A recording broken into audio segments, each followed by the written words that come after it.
ተመልሰን ተገናኝተናል። የተወደዳችሁ አድማጮቻችን ከሀገር ውስጥና ከባህር ማዶ ያዘጋጀናቸውን ዜናዎች የምናደምጥበት ሰዓት ላይ እንገኛለን። ሀገራዊ ጉዳዮችን በማስቀደም እንጀምራለን።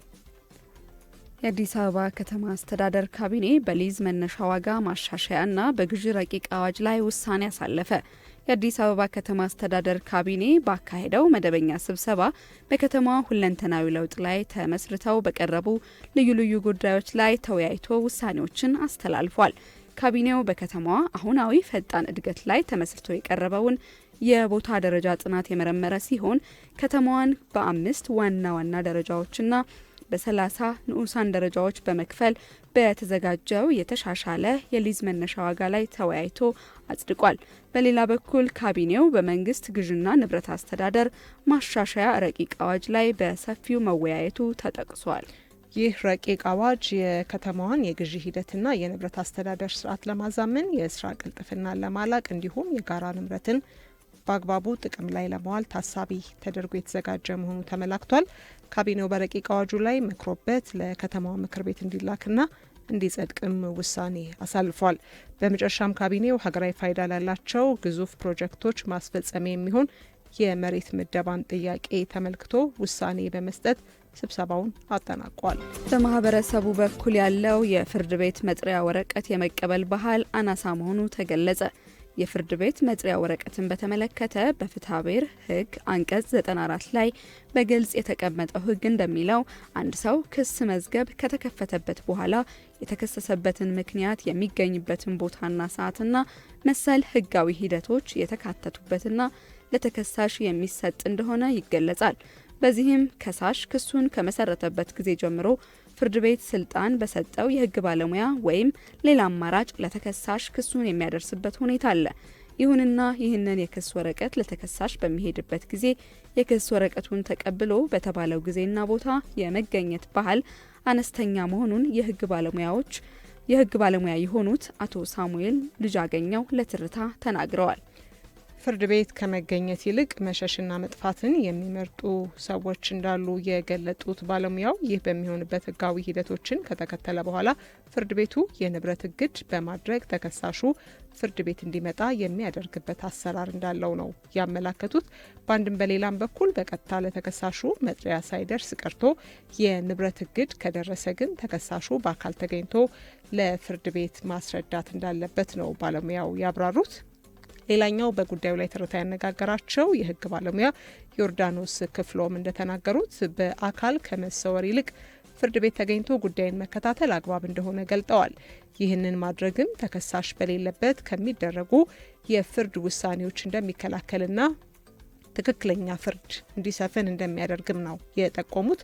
በአጠቃላይ ማህበረሰባችን ለህግ ያለው እውቀት ክፍተት ስላለበት ብቻ ከመሰወር ይልቅ ህጋዊ አሰራሮችን በመከተል መልካም ባህልን እንዲያዳብር የጠቆሙት ባለሙያዎቹ በዚህ ሁኔታ ያለው ግንዛቤ ማሳደግ እንደሚገባው ነው የተናገሩት። ወደ ውጭ ዜናዎች አለፍን። በቅድሚያ የሱዳኑ ጦር ባደረሰው የድሮን ጥቃት በርካቶች ተገደሉ።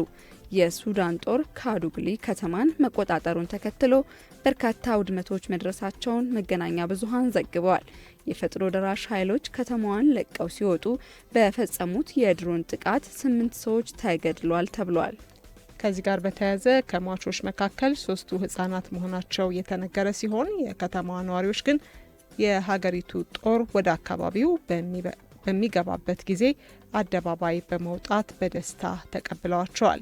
የተባበሩት መንግስታት በአካባቢው ከ1 ዓመት በፊት ከባድ ረሃብ እንደነበር ማሳወቁን ያውሳው የአፍሪካ ኒውስ ዘገባ ነው። በመጨረሻም አሜሪካ የኢራንን ድሮን መታ መጣሏ ተሰማ። በአሜሪካና ኢራን መካከል ያለውን ውጥረት ያባባሰ ነው በተባለው በዚህ ክስተት አሜሪካ ኢላማ ያደረገችው ድሮን በገልፍ ወደሚገኘው የአሜሪካ አየር ኃይል በመብረር ላይ እንደነበረ ተጠቁሟል። ኢራን በበኩሏ ኢላማ ያደረገችው ፕሬዝዳንት ዶናልድ ትራምፕ በቅርቡ ያሰማሩት የአሜሪካው አብርሃም ሊንከን የጦር አውሮፕላን ተሸካሚ መርከብ ላይ ነው ተብሏል።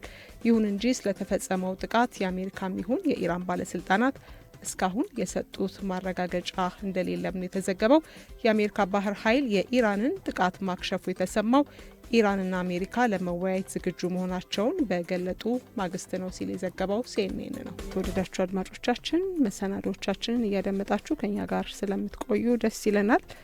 የዚህ ሰዓት አጋሮች ሆነው አብረውን እየሰሩ የሚገኙ ተቋማት አሉ። እጅግ አድርገን ነው የምናመሰግነው። ማን እንደ እናት የሚለን እናት ባንክ አንዱ ነው። ዘርፈ ብዙ የባንክ አገልግሎትን እየሰጠ ይገኛል። እናት ባንክ አሁን ደግሞ ዩኒካሽን አስተዋውቋል። ከዚያም ባለፈ በዩኒካሽ የተለያዩ አገልግሎቶችን ማግኘት ይቻላል። የትምህርት ቤት ክፍያን፣ መጽሐፍት ግዢንና ሌሎች ትምህርት ነክ ጉዳዮችን የምታሳልጡበት ነው ይለናል። እናት ባንክ አጋራችን ስለሆነ እጅግ አድርገን አመሰገንን። ሌላኛው የዚህ ሰዓት አጋራችን የሆነው ደግሞ ራይድ ትራንስፖርት ነው።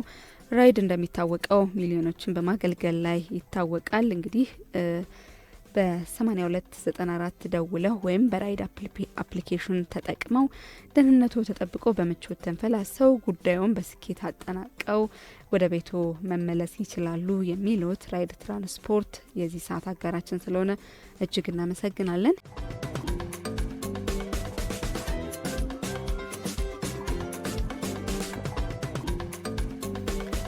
ከሀገር ውስጥና ከባህር ማዶ የተዘጋጁ ዜናዎችን የምናደምጥበት ሰዓት ላይ እንገኛለን። የተወደዳችሁ አድማጮቻችን ሀገራዊ ጉዳዮችን በማስቀደም እንጀምራለን። ጠቅላይ ሚኒስትር አብይ አህመድ ባለፉት 6 ወራት ከወጪ ምርት የተገኘው 5.1 ቢሊዮን ዶላር ከዚህ ቀደም በሙሉ ዓመት እንኳን ተገኝቶ እንደማያውቅ ገልጠዋል። ጠቅላይ ሚኒስትሩ በትላንትናው ዕለት በሕዝብ ተወካዮች ምክር ቤት 5ኛ ዓመት የስራ ዘመን 10ኛ መደበኛ ስብሰባ ላይ ተገኝተው ለምክር ቤት አባላት ምላሽና ማብራሪያ መስጠታቸው ይታወቃል። በተያዘው ዓመት ለውጭ ገበያ ከሚቀርቡ ምርቶች ለማግኘት የታቀደው 4.2 ቢሊዮን ዶላር እንደነበር አስታውሰው ባለፉት 6 ወራት ብቻ 5.1 ቢሊዮን ዶላር ገቢ ማግኘት እንደተቻለም ነው የጠቀሱት። በዚህ መሰረትም የእቅዱን 120 በመቶ አሳክተናል ያሉት ጠቅላይ ሚኒስትሩ ይህ ገቢ ከዚህ ቀደም በሙሉ ዓመት እንኳን ተገኝቶ እንዲሁም ታቅዶ እንደማያውቅ ነው የተናገሩት።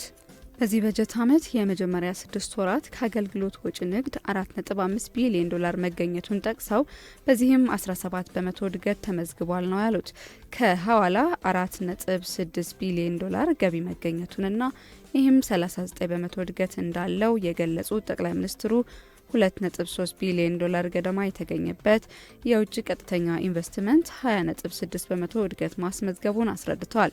እርዳታና ጤነኛ ብድሮችን ከመሳሰሉ ሌሎች የገቢ ምንጮች ከ2 ቢሊዮን ዶላር በላይ የተገኘ ሲሆን ባለፉት 6 ወራት በተገኘው ገቢና ምርት ከወጪ ለማስገባት ባወጣነው ወጪ መካከል አዎንታዊ ውጤት መታየቱንም ሲሉ ተናግረዋል። ምርት ከወጪ ለማስገባት ወጪ ከተደረገው 11.3 ቢሊዮን ዶላር ውስጥ 39 በመቶ ምርት ለማምረት የሚያገለግሉ ግብአቶችን ለመግዛት መዋሉን ጠቅሰው ይህም ወጫችን ጤናማ እንደሆነ ያሳያል ነው ያሉት። ቀጥለናል። አድማጮቻችን ወደ ሌላኛው የሀገር ውስጥ ዜናችን ስናልፍ የአፍሪካ ህብረት የመሪዎች ጉባኤን በማስመልከት የተለያዩ ስራዎች እየተሰሩ መሆኑንና የመንገድ ደህንነት ዋስትናን ለማረጋገጥም እድሳት የሚፈልጉ ስፍራዎችን የእድሳት ስራ እየተሰራ መሆኑን የአዲስ አበባ ትራፊክ ማኔጅመንት ነው ያስታወቀው። ባለስልጣኑ እንደገለጠው የመንገድ ምልክቶች ስራ፣ የቀለም ቅብና ሌሎች አስፈላጊ ስራዎችን ጉባኤውን መሰረት በማድረግ እየተከናወነ ይገኛል ብሏል። ከቀጣይ ሳምንት ጀምሮ በመዲናው የሚካሄደውን የአፍሪካ ህብረት የመሪዎች ጉባኤን አስመልክቶ የመንገድ ደህንነት ስራዎች በተለያዩ አካባቢዎች እየተሰሩ እንዳለም ነው የጠቆመው።